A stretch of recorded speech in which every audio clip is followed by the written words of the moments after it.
얼마 전에 신문에서 읽은 기사가 있습니다. 그 기사에서는 17개국의 사람들에게 가치관에 대해서 조사를 했습니다. 그래서 삶에서 가장 가치 있게 생각하는 것이 무엇이냐라고 질문을 했습니다. 14개국의 사람들이 가족이 가장 중요하다라고 얘기를 했습니다. 한국만이 물질적 풍요가 가장 중요하다라고 대답을 했다라고 합니다. 어떻게 공감을 하십니까?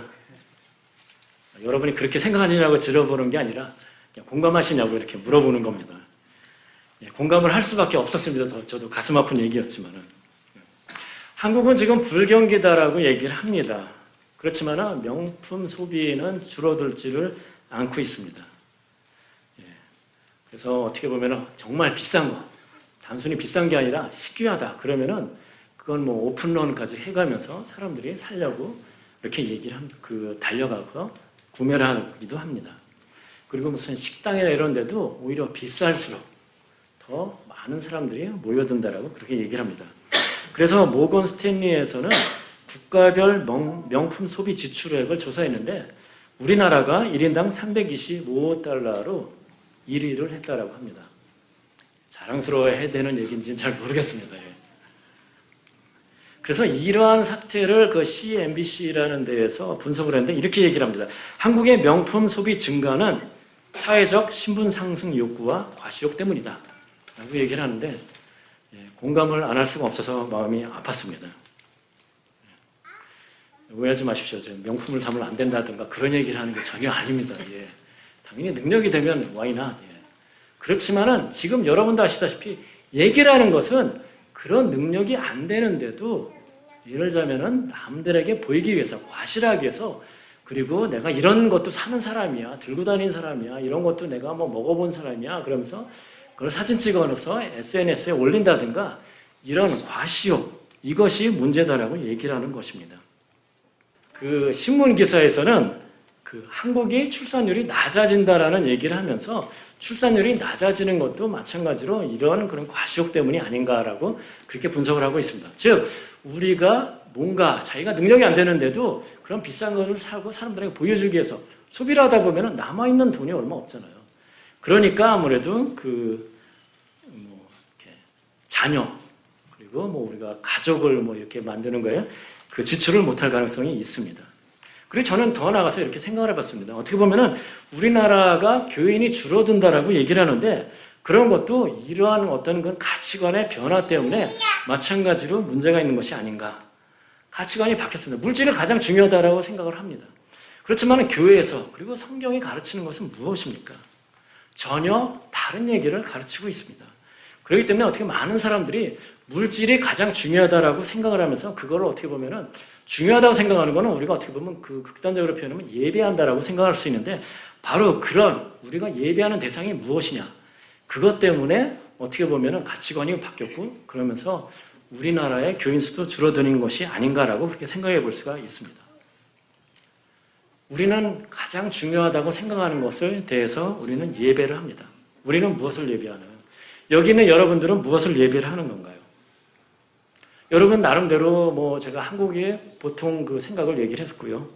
또 여러분 각자가 생각하는 것은 있을 텐데 사실 근본적으로 우리가 질문해야 되는 것은 우리가 예배하는 것이 아니라 우리가 무엇을 당위적으로 예배를 해야 되는가를 생각을 해봐야 될 것입니다. 이사야서 43장 21절에는 이 백성은 내가 나를 위하여 지었나니 나를 찬송하게 하려 함이니라 라고 얘기를 합니다. 하나님께서 인간을 창조하셨습니다. 그리고 그 지은 이유는 내 백성이 나를 찬송하게 하여 예배하기 위해서라는 것입니다. 하나님께 영광을 드리기 위해서 하는 것입니다. 즉 우리가 예배, 가장 중요하게 생각하고 예배를 드리는 그 주체가 인간이 아니라 하나님이라는 것입니다. 그래서 오늘 본문 말씀 요한복음 4장 20절부터 24절까지 말씀을 통해서 예수님과 사마리아 여인의 대화를 통해서 우리가 어떻게 예배를 드려야 되는지, 참 예배가 무엇인지 함께 생각해 보도록 하겠습니다. 자, 어떻게 예배를 드릴까? 첫 번째는 우리가 삶의 모든 곳에서 예배를 드려야 됩니다. 진정한 예배는 그 어떤 장소와 상관없다라는 그런 것입니다. 20장과 21절을 20절과 21절을 함께 읽어보도록 하겠습니다. 우리 조상들은 이 산에서 예배하였는데 당신들의 말은 예배할 곳이 예루살렘이 있다 하더이다. 예수께서 이르시되 여자여 내 말을 믿으라. 이 산에서도 말고 예루살렘에서도 말고 너희가 아버지께 예배할 때가 이르리라. 20절 내용은 사마리아 여인이 예수님께 질문한 내용입니다. 어디서 예배를 드려야 됩니까? 라고 질문하고 있습니다. 이 산이다라고 얘기하는 것은 여기는 성경에 나와 있지 않지만 그리심산을 얘기를 하는 것입니다. 유대인은 예루살렘에서 예배를 드린다라고 생각했고요. 각각의 사람들은 자기들이 예배 드리는 장소가 맞다라고 생각을 했습니다. 유대인들이 예루살렘에서 예배를 드려야 된다라고 생각하는 것은 어떻게 보면 맞다라고 생각할 수가 있습니다. 출애굽한 이후에 하나님께서는 어떤 모세를 통해서 성막을 짓도록 하셨습니다. 그리고 그 후에 솔로몬을 통해서 예루살렘 성전을 지으셨습니다. 즉 예루살렘 성전이 있는 곳 맞죠? 예배 장소. 그곳이 하나님과 만나는 예배의 장소였던 것입니다. 성경적인 그런 장소였는데 그것이 아니다라고 지금 21절에서 얘기를 하고 있습니다. 사마리아인들은 그리심산에서 예배를 드렸는데 그 이유는 사실은 사마리아 사람들은 그 아시리아의 멸망을 당한 이후에 어떤 이주 정책에 의해서 다른 동네에 있던 사람들이 그 동네에 와서 살고 그 동네 사람들은 그러니까 유대인들이죠. 그러니까 다른 곳으로 이주를 시키고 그래서 그 동네 사람들이 어떻게 보면은 어떤 그 유대인들을 기준으로 하면은 술수혈통을 지키지 못했습니다. 그래서 당연히 그 사람들은 그 유대인 기준으로는 이방인과 마찬가지로 그냥 하나님 모르는 사람이다라고 그렇게 취급을 했었죠. 그래서 이 사람들이 나름대로 그 유대인의 피도 있기 때문에 하나님에 대한 어떤 그 경배하는 마음은 있었는데 성전에 가서 예루살렘에 가서 예배를 드릴 수 없었습니다. 그래서 결국은 이 사람들이 그 BC 322년에 그리심산에다가 성전을 건축했습니다. 자기들도 예배를 드려야 되겠다라고 해서 그 후에 그 전쟁에 의해서 그 성전이 이게 파괴가 됐지만은 마찬가지로 계속적으로 그 사람들은 그 산이 그 축복의 산이고 기도를 드리고 예배를 드려야 마땅한 곳이다라고 그렇게 생각을 했습니다. 나름대로 다 이유가 있습니다. 우리는 왜 예루살렘에서, 우리는 왜 그리심산에서 그 예배를 드리는지. 그렇지만은 예수님께서는 21절에 그것이 둘 다 아니다라고 얘기를 하십니다. 그러면서 아버지께 예배할 때가 온다라고 얘기를 하십니다. 여태까지 드렸던 예배는 참된 예배가 아니었다라고 얘기를 하셨습니다. 이것은 사실은 놀라운 얘기입니다. 왜냐하면 성전 성막은 하나님께서 지으라고 그리고 그곳에서 제사를 드리고 예배를 드리라고 한 거나 마찬가지인데 그곳에서 예배 드렸는데 잘못됐다라고까지 얘기를 하는 것입니다. 성전 성막에서 그 제사를 기준으로 이제 예배를 드리는 것인데 제사라는 것이 여러 개져 있지만은 그것은 하나님과 교제 그리고 더 나아가서는 자기의 어떤 이웃들과 교제하는 그런 내용들이 많이 있고요.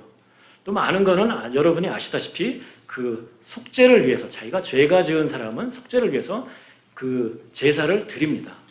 그것도 마찬가지로 하나님과의 교제를 위해서라고 얘기를 할 수가 있습니다. 제가 이 전에 12월에 설교할 때도 그 하나님은 거룩한 분이시고 인간은 죄가 많은 사람들이다. 그렇게 죄 많은 인간이 하나님과 직접적으로 교제를 할 수가 없다. 우리가 정결해야 된다. 죄 사함을 먼저 받아야 된다라고 얘기를 했습니다. 그렇기 때문에 우리가 교제의 방법으로서 성전에서 교제할 수 있는 그런 방법으로서 먼저 죄 사함을 해야 됩니다. 그렇기 때문에 성전 시스템을 뭐 속죄라고 여러 가지 신학적으로 표현할 수 있지만 그 중에 하나는 우리가 하나님과 교제할 수 있는 그런 방법을 마련해 주신 거다라고 진정한 교제의 방법을 마련해 주신 거다라고 얘기를 할 수가 있습니다. 그래서 사실은 그러한 정신은 신약시대에까지 계속 있습니다. 그래서 마태복음 5장 23절 24절에 예수님께서는 이렇게 말씀하셨습니다. 그러므로 예물을 제단에 드리려다가 우리가 기준으로 하면 예배를 드리려다가 거기서 내 형제에게 원망들을 말할 일이 있는 것이 생각나거든. 여기는 어떤 한 특정한 것에 대해서 얘기를 했지만은 너희가 만일 죄가 떠오르거든 이다라고 생각할 수가 있습니다. 예물을 제단 앞에 두고 먼저 가서 형제와 화목하고 그 후에 와서 예물을 드려라. 즉 너희가 죄 회개를 하고 나서 깨끗한 마음으로 와서 예배를 드려라라고 얘기를 할 수가 있는 것이죠. 그래서 저희 예배의 순서 중에 보면은 참회의 시간이 있습니다. 왜 그런 시간이 들어가냐면 우리가 하나님 앞에 깨끗한 모습으로 나와야지 진정한 교제, 예배가 될 수 있기 때문입니다. 마찬가지로 예배 10분 전에라도 와서 우리가 그 기도를 하면서 준비를 하십시오라고 할 때 준비라는 의미가 여러 가지 있지만 그 중에 중요한 것은 마찬가지로 우리가 자신의 죄를 되돌아보면서 회개를 하고 정결한 마음으로 예배의 준비를 해야 되는 것입니다. 어쨌든 당시의 사람들은 어떤 그 성전에서 제사를 통해서 어떤 하나님과 교제를 이룬다라고 생각을 했는데 이것의 문제점은 무엇입니까? 성전 시스템의 문제점은 무엇입니까? 죄를 지을 때마다 계속적으로 우리는 동물 제사를 드려야 됩니다. 죄를 지었습니다. 또 동물 제사를 지어야 됩니다. 이거는 죄를 지었습니다. 그러면 율법에 나와 있는 대로 또 계속 죄를 속죄하기 위해서 계속적으로 그 제사를 드려야 됩니다. 그리고 이것은 마찬가지로 두 번째의 문제로 연결이 되는데 이렇게 계속적으로 제사를 드리다 보면은 마음 없이 그냥 행위적으로만 하는 것이 됩니다. 그냥 단순히 제례로서 하나님이 하시라고 그랬지 내가 그러면 하나님 앞에 가려면은 이것을 내가 그냥 속죄를 해야지. 남들 눈도 있는데 뻔히 저 사람이 내가 잘못한 거 아는데 그냥 갈 수는 없지. 어떤 그런 형식적인 모양이 될 수밖에 없습니다. 그리고 하나님께서는 이러한 모습으로 제사를 드리는 것을 정말 싫어한다라고 얘기를 해주셨습니다. 그래서 이사야서 1장 11절부터 12절까지 말씀을 보면은 여호와께서 말씀하시되 너희의 무수한 재물이 내게 무엇이 유익하뇨? 나는 숫 양의 번제와 살찐 짐승의 기름에 배불렀고 나는 숫 송아지나 어린 양이나 숫 염소의 피를 기뻐하지 아니하노라. 무슨 얘기입니까? 하나님이 명령하신 대로 예배를 지금 드린 거나 마찬가지입니다. 제사를 드렸습니다. 그런데 전혀 기뻐하지 않으신다라고 얘기를 하고 있습니다. 너희가 내 앞에 보이러 오니 이것을 누가 너희에게 요구하였느냐? 내 마당만 밟을 뿐이니라. 보이러 오는 것이라고 얘기를 합니다. 마당만 밟는 것일 뿐이다라고 얘기를 하고 있습니다. 율법대로 하나님 명령대로 했습니다. 그렇지만은 그 마음에 진정으로 마음이 없이 행위로만 그냥 습관적으로 그냥 하던 걸 했을 때 참 예배가 아니다라고 얘기를 주셨습니다. 성전 시스템, 성전에서 예배 드리는 건 그런 문제가 있습니다. 그렇지만 하나님께서는 결국 그 문제를 해결할 수 있는 길을, 참 예배를 드릴 수 있는 길을 열어주셨습니다. 예수님께서 이 땅에 오셔서 십자가에 죽으심으로 우리를 구원해 주셨습니다. 구원이라는 측면에서 그렇게 얘기할 수 있지만 예배라는 측면에서는 또 우리가 이렇게 생각해 볼 수가 있습니다. 성전은 성소와 지성소로 되어 있고요. 그리고 그 전체가 하나님의 집이지만 하나님이 직접적으로 임재하는 곳은 지성소라고 얘기를 합니다. 그곳에 있는 많은 어떤 물건들이 하나님의 임재를 나타내는 것입니다. 그리고 그 지성소와 성소 사이에는 그 두꺼운 장막이 가려져 있습니다. 아무나 함께 그 하나님이 직접 계시는 곳에 갈 수가 없습니다. 1년에 딱 한 번 대제사장만이 대속죄일에 들어갈 수가 있었습니다. 온 백성의 죄를 속죄하기 위해서. 그랬는데 예수님이 십자가에 죽으심으로 그 커튼이 하나님께 가야 되는데 막혀있던 그 커튼이 두 조각으로 났습니다. 찢어졌습니다. 그러면서 우리는 직접 하나님께로 가서 지성소로 나갈 수 있는 길이 열렸습니다. 더 이상 우리가 어떤 그 제사를 통해서만 갈 수 있는 게 아니라 직접적으로 갈 수 있었습니다. 그래서 이것을 보통 이제 신학적인 용어로는 만인 대제사장설 뭐 이렇게 어렵게 표현하는데 누구나 대제사장처럼 하나님께 직접 다가갈 수 있다. 직접 교제할 수 있다는 것을 얘기하는 것입니다. 오늘 하나님께서는 사마리아 여인이 거리심 산입니까? 예루살렘이라고 했을 때 둘 다 아니다. 성전도 아니고 어떤 장소가 중요한 것이 아니고 그리고 너희들이 전통적으로 해왔던 것이 중요한 것이 아니고 하나님께 아버지께 예배를 드리는 참 예배를 드려야 된다라고 얘기를 하고 있습니다. 오늘날 우리의 예배도 마찬가지입니다. 우리가 예배의 처소에 이렇게 모여서 예배를 드리지만은 사실은 그 장소에서 우리가 어떻게 예배 드리느냐가 그것에 따라서 참 예배가 되는지 아니면 그냥 시간 낭비가 되는지를 결정할 수가 있습니다. 하나님께서는 우리의 마음을 원하십니다. 우리가 그냥 겉으로 이곳에 앉아서 앉아있는 것만을 원하시는 것이 아닙니다. 좀 전에도 얘기한 것처럼 예수님께서 직접적으로 우리가 하나님께 다가가서 교제할 수 있는 길을 열어주셨습니다. 즉 그 얘기는 일주일에 한 번 예배 시간뿐만 아니라 우리가 언제든지 하나님과 예배를 드릴 수 있는 그런 삶이 됐습니다.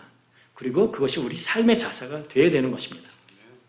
그래서 사실은 올해 그 담임 목사님을 통해서 저희 교회가 그 강조하는 것 중에 하나가 예배를 회복하자라고 하면서 가정 예배를 강조하는 것도 마찬가지입니다. 우리가 일주일에 한 번 드리는 예배뿐만 아니라 다른 시간에도 우리가 예배자의 그런 마음을 리마인드하자, 갖자라는 의미로 가정 예배를 얘기를 하는 것이고요. 마찬가지로 우리가 삶에서 그런 어떤 예배자의 삶의 모습이 되어야 될 것입니다. 그래서 오늘 여러분들도 예배라는 것은 장소에 구약받는, 제약되는, 그리고 이 자리 이런 것뿐만 아니라 우리가 항상 예배자의 마음으로 살아야 된다는 것을 깨달아 가시고 하나님과 깊은 교제를 나누는 여러분이 되시기를 주님의 이름으로 축복합니다. 자, 두 번째는 우리가 예배를 드린다는 대상이 있습니다. 그래서 그 예배의 대상인 하나님을 알아야 된다는 것입니다. 22절을 함께 읽어보도록 하겠습니다. 너희는 알지 못하는 것을 예배하고 우리는 아는 것을 예배하노니 이는 구원이 유대인에게서 나니라.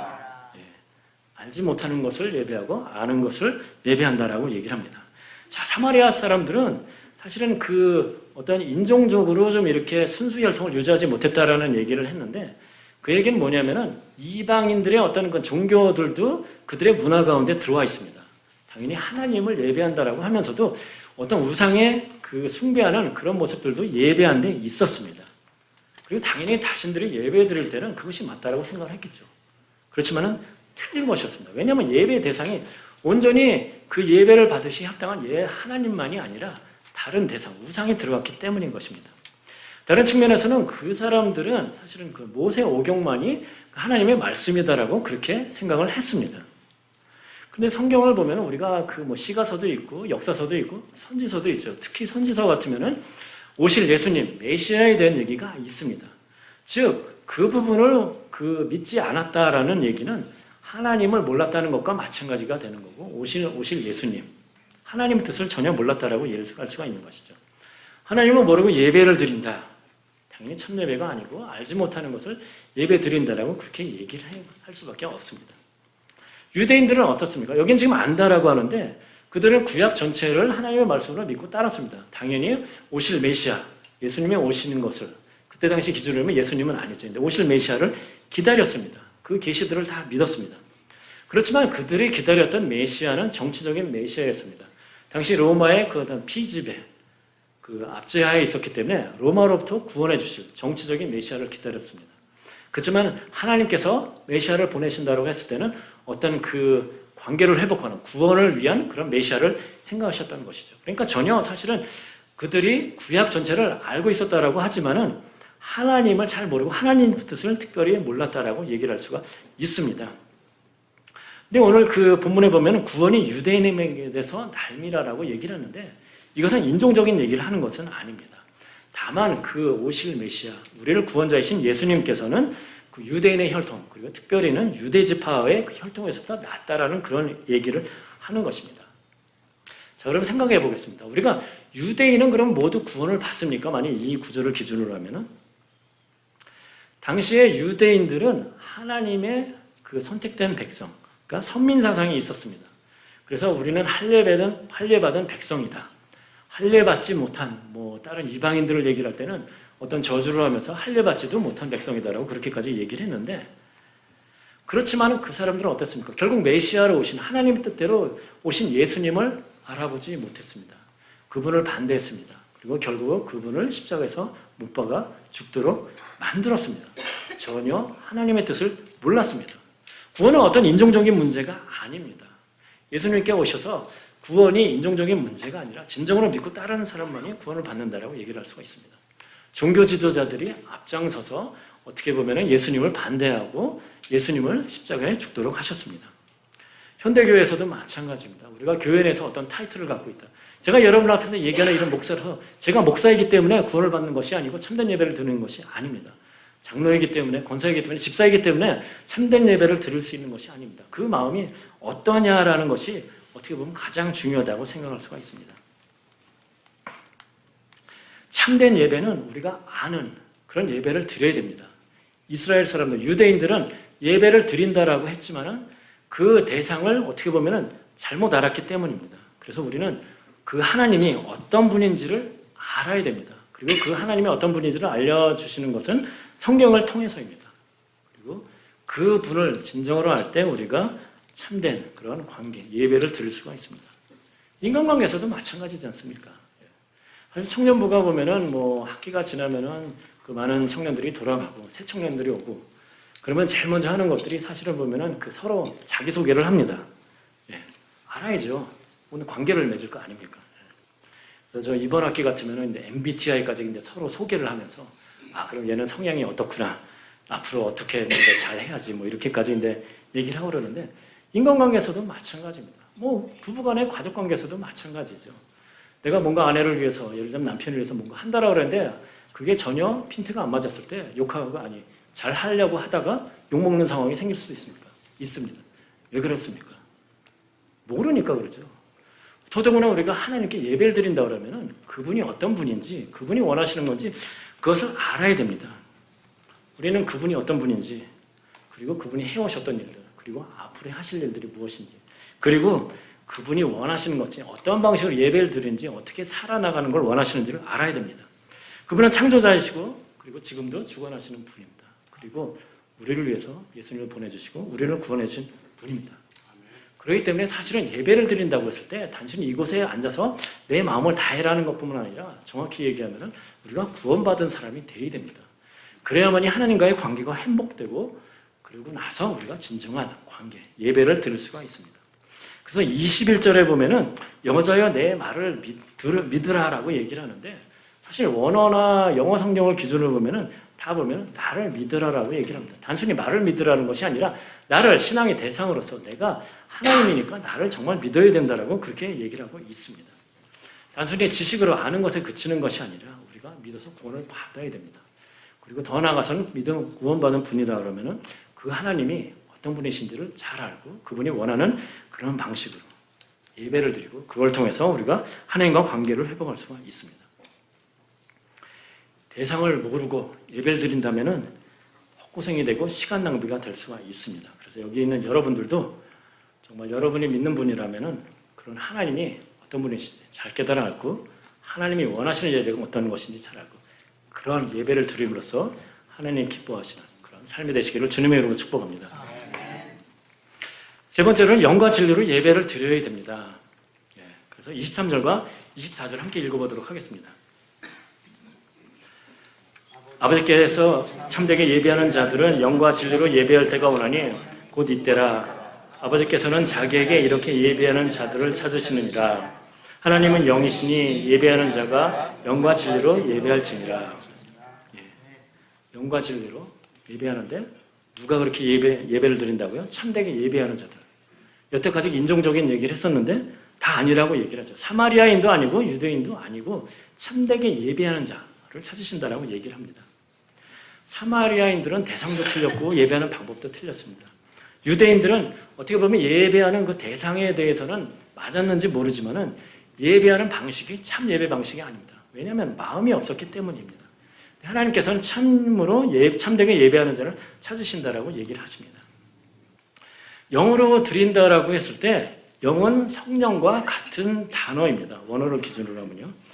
그래서 우리가 예배를 영어로 드린다고 했을 때는 성령이 인도하시고 감동하시는 그런 어떤 예배를 드려야 되는 것입니다. 그리고 마찬가지로 우리가 하나님은 영이시다라고 그렇게 얘기를 합니다.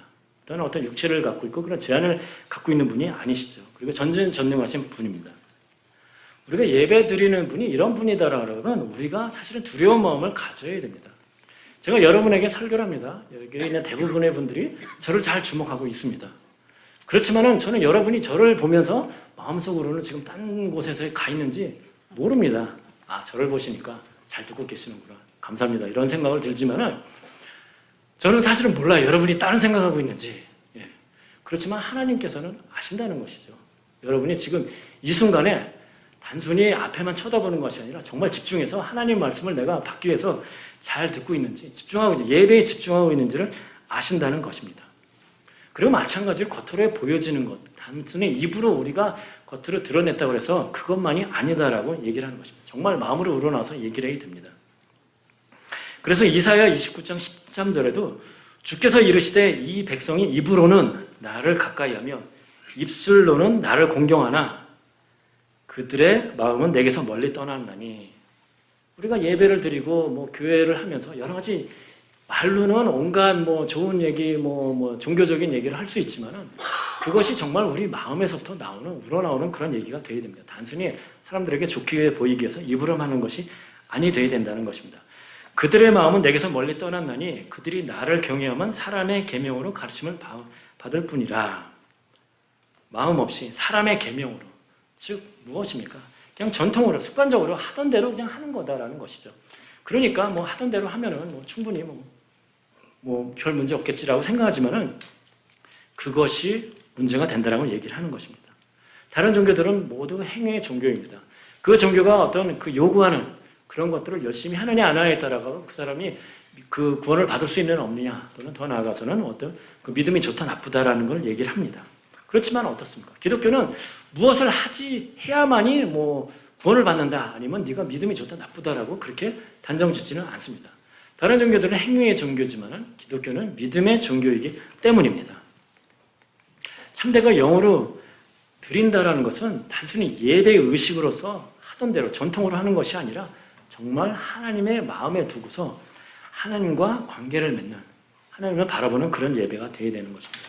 진리로 예배를 드려야 된다라고 마찬가지로 얘기를 합니다. 진리는 하나님 안에서만 찾을 수가 있습니다. 그리고 그 진리를 성경을 통해서 하나님께서는 말씀해 주셨습니다. 즉, 좀 전에도 하나님을 아는 상태에서 우리가 예배를 드려야 된다라고 하는데, 그걸 여기서 측면으로 생각을 해보면은 우리가 하나님이 원하시는 방법대로 예배를 드려야 된다고 생각할 수가 있습니다. 단순히 전통적으로 해왔기 때문에 그것이 편하기 때문에 그것이 맞다라는 것이 아니라 우리가 예배하는 그런 모든 그 상황에서 그것이 정말 하나님이 원하시는 것인가를 생각해 봐야 될 것입니다. 예배의 중심은 하나님입니다. 인간이 아닙니다.